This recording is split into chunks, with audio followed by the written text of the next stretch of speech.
All right, guys. So, today is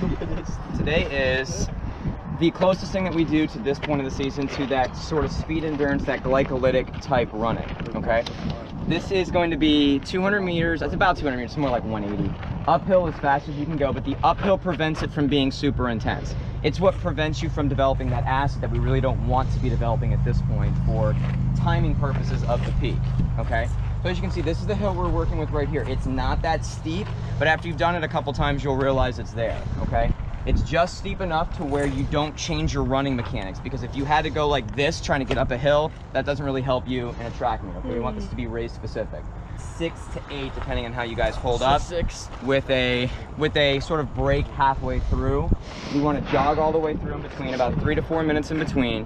And we're going to check heart rate, because what we're looking for here is for high heart rate. Okay, we want 30 or better when I ask you to check it.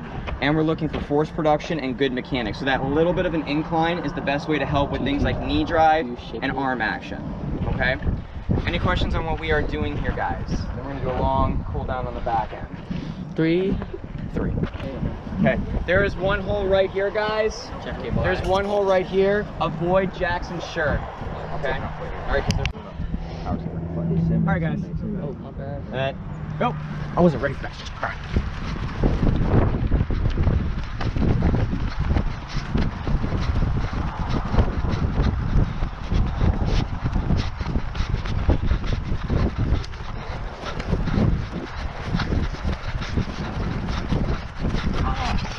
Where's Nia?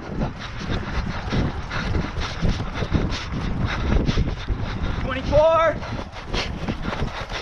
7, 8, 9, 30, jog, 32, 3, 4, 5, 6, 7, 38. Good, jog it.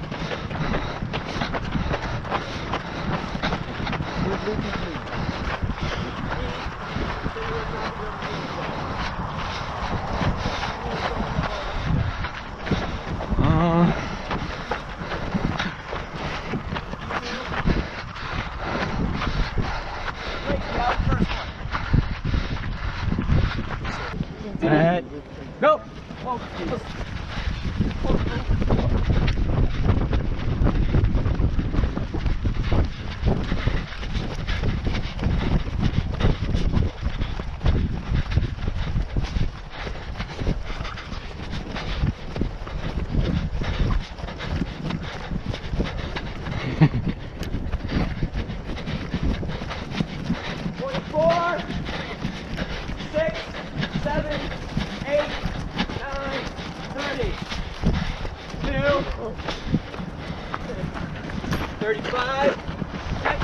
Uh-oh. 40. Good. How was it? Alex? Me? Yeah. I got trapped behind everyone. Don't you think it would be funny if like I was wearing the GoPro and then like I fell and it was on camera? I think that would be a funny moment.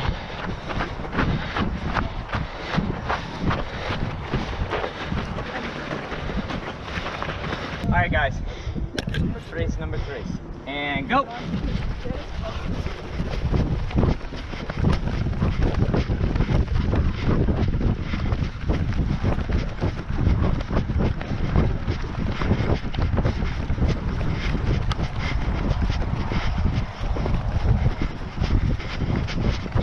There we go. Sit it. 20. 4, 5,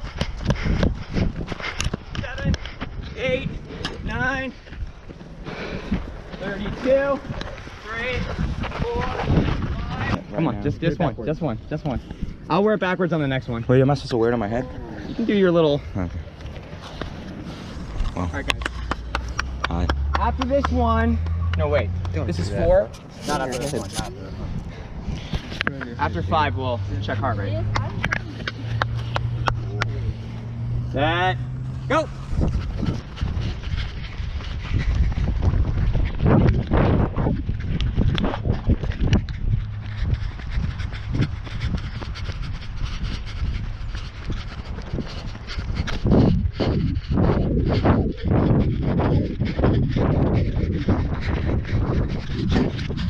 This one is This is 6. I don't. Oh. Next couple. Let's see how you hold up here.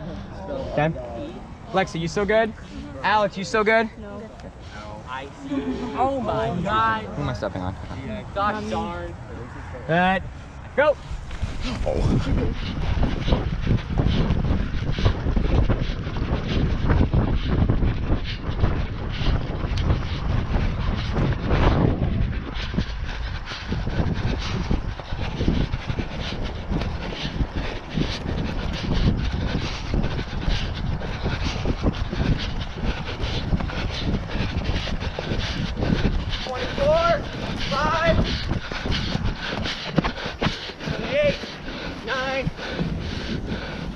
Two, 35, 38, 39. You've been consistent, Dana.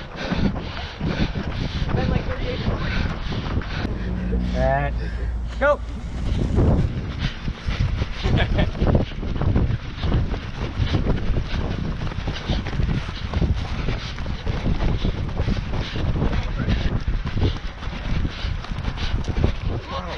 You're going slow, Jit.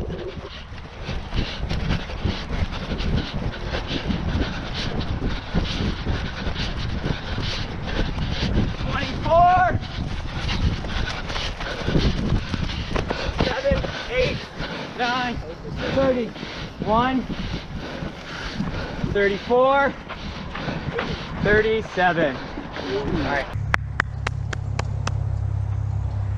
Money rep, let's get this thing.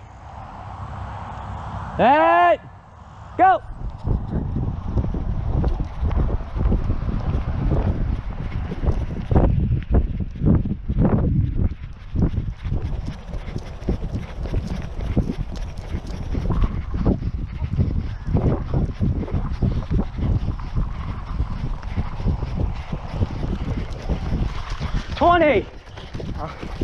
Two, 3 actually. 25. Coach Jackson. 28, 32, 34, 37, set, go!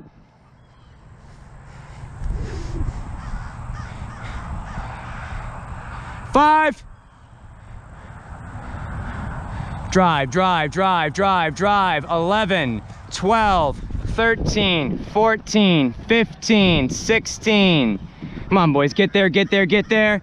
19, 20, 1, 22, 23, 4, 25, 26, 7, 28, 9, 30, 34. Hey everyone, just wanted to go over a few specifics about the workout before I leave you. This is the energy continuum that I've shown on a couple videos from the USATF coaching education programs. And what you notice obviously is this is based on pace, based on VO2 max as the main indicator, out to anaerobic workout and aerobic workouts, and obviously something like hill work can't really be quantified on this because it's a strength run.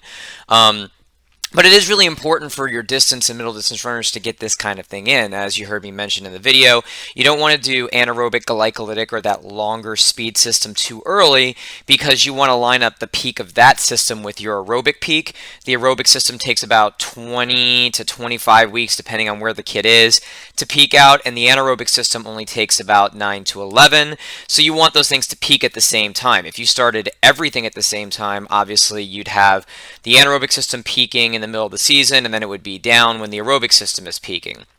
So the idea behind this is you don't want to get too far away from fast running. You've seen me sort of talk about having those fly 30s, this anaerobic alactic system, but this doesn't cycle the way the glycolytic system does with the ups and downs in terms of biochemistry. The reason the aerobic system takes so much longer is it's about body structure growth, bigger heart, more capillaries, those kinds of things that take much more time because you're changing body structures. The anaerobic system is about biochemistry, putting things in your body to where it can neutralize the acids, certain buffering agents like hemoglobin, sodium bicarbonate, and that just takes less time because it's biochemistry, it's not body structures. There's obviously a strength factor that's involved with speed system, but for the most part in a single year training system you're dealing with biochemistry. So what you're doing with this hill workout is not getting too far away from fast running, especially with maybe you have kids that are trying out, maybe they're a sprinter that you're trying to move up to maybe middle distance, or in the cross country season you want your 400-meter runners to run. This is the thing where you don't want to get too far away from fast running so that mechanics still stay on point, and you always want to try and vary different things up with your paces, but that slight incline, as I mentioned, will make the intensity low enough to where they won't develop that acid. That hill really kind of takes the acid out of the picture, while allowing you to have that high force production, high heart rate, all the things that you really want from an anaerobic workout, besides the buffering capacity that gets increased. So what I sort of, and looking at various studies throughout the years that have been done, really nice studies about hill workouts, it's really good to do them in a 5-week training block. As I mentioned in this video, it's about a 180-meter hill that we have. You got to find the best thing you have, especially where we are in Florida. There's not a lot of great options, but you want a straight, an uphill, not one that goes up and down.